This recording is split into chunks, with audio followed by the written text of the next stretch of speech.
ये और गुट तो हमारा भारत का ही गुट है, भारत माता के नाम से गुट है।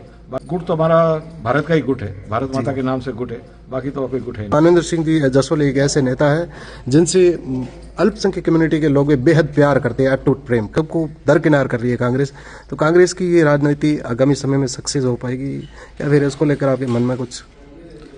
मैं तो नहीं चाहता सक्सेस हो, तो मैं क्यों कहूँगा कि हो पाएगी नहीं हो पाएगी।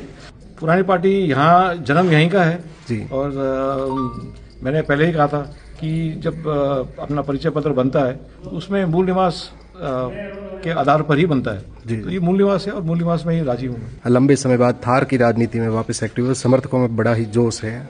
किस तरह का आगामी प्लानिंग है और ये यात्रा कितने लंबे होने वाली है?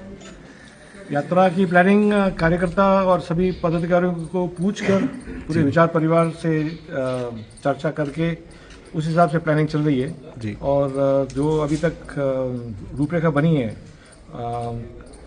यात्रा को बाकरसर ब्राह्मणों की ढाणी क्षेत्र से स्टार्ट करके नोक नाचना तक ले जाने की योजना है और अंतिम रूप तो पूरे विचार परिवार से सलाह लेकर आइडिया तो विचार तो यही है कि जो अंतिम छोर का जो गांव है, अंतिम छोर के गांव के नागरिक को केंद्र से जोड़ना, राजधानी से जोड़ना और उनकी जो समस्या है, चाहे पेयजल की हो, चाहे स्वास्थ्य की हो, चाहे शिक्षा, सड़क, ये समस्या अधिकारियों को साथ रख के और उनकी जो रिपोर्ट है वो सही स्थान पर पहुंचानी कि उनकी समस्या का समाधान, चाहे विकास का समाधान हो, चाहे सामाजिक समाधान हो, वो समाधान निकालने के लिए उनसे संपर्क किया जा रहा है और उनकी बातें वहाँ सही स्थान पर पहुँचाने के लिए उनकी बात सुनकर समाधान निकालना ये एक मुख्य उद्देश्य है। संसदीय क्षेत्र में एक टाइम आप थे तो सारी कम्युनिटी आपको लेकर मतलब ब्लाइंडली यहाँ पर जो है वो आपके समर्थक, चाहे अल्पसंख्यक की बात करो, अभी राजनीति बाड़मेर की अथार की बात करें, अलग अलग गुट बन गए हैं और रिसेंट की बात करें तो बाड़मेर और शिव में विकास कार्य नहीं हो रहे, ऐसे जनता बता रही है। अभी तो कोई गुट है नहीं। बिल्कुल साहब, अभी मदन जी घर पर निवास पर पधारे थे, पूरे प्रदेश में चर्चा है साहब, भाजपा में एक्टिव हो गए, बड़े बड़े मंत्रियों से वार्ता हो रही है। माननीय साहब पुरानी पार्टी में वापस आने को लेकर चर्चा है।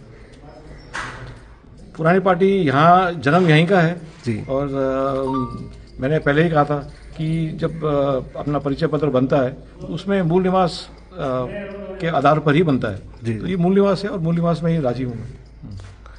सर अभी ये कितने दिनों की यात्रा रहेगी इसमें अधिकारी? ये अभी कह नहीं सकते, लेकिन लगभग महीना भर तो चलेगा।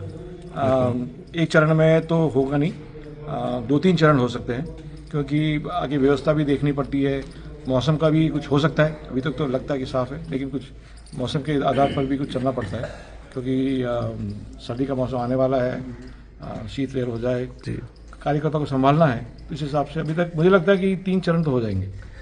कांग्रेस पार्टी में अभी सब कई तो बाड़मेर जिला अध्यक्ष में चेंजेज हुए, बालोतरा में, जैसलमेर लोग ओबीसी को बोल रहे हैं, दलित को बोल रहे हैं, मोमडन्स को बोल रहे हैं, इनको सबको दरकिनार कर रही है कांग्रेस। तो कांग्रेस की ये राजनीति आगामी समय में सक्सेस हो पाएगी या फिर इसको लेकर आपके मन में कुछ?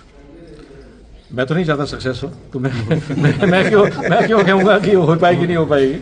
वो जाने, उनका काम जाने, उन पर टिप्पणी करना अपने लिए कोई आवश्यकता नहीं है। साहब एक अंतिम क्वेश्चन, थार की अभी की राजनीति, एक आप जब यहाँ पर सक्रिय थे उस टाइम की राजनीति, बदलाव देखते हैं, चेंजेस है इसमें?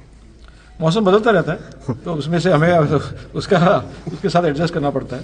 तो परंतु इंसान के संस्कार है जी और अपनी जो संस्कृति है उसको बरकरार रखना, उसको सुरक्षित रखना, ये अपना उद्देश्य है। ये सरहद समृद्धि यात्रा वो संस्कृति को लेकर है। ज़रूरतमंद है जो इस यात्रा में अपने काम छोटे मोटे, चाहे सड़क, बिजली, चिकित्सा, इन चीज़ों के लिए अगर आपसे खुलकर वार्ता कर पाएंगे? करते, हमेशा करते हैं। अपने साथ वार्ता में कोई रुकाव नहीं हुआ जी, ना पहले था और ना आगे कभी होगा। चाहे व्यक्ति कोई हो, किसी समुदाय का हो, कितना गरीब हो, अमीर हो, अपने से जो भी बात करनी हो उसमें कोई संकोच नहीं रखते और रखना भी नहीं चाहिए, विकास के लिए रखना भी नहीं चाहिए। लोग बोलते हैं मानवेंद्र सिंह जी जसोल एक ऐसे नेता है जिनसे अल्पसंख्यक कम्युनिटी के लोग बेहद प्यार करते हैं, अटूट प्रेम करते हैं। तो सबके लिए वही का वही रवैया रहेगा जसोल साहब, करना साहब? पहले वही रहा है, इसमें तो कोई अंतर आया नहीं है क्योंकि आंखें 2 हैं तो सबको एक ही दृष्टि से देखती है, हृदय एक है तो सबको एक ही दृष्टि से रखता है। बिल्कुल वही रहेगा। शुक्रिया, धन्यवाद सर।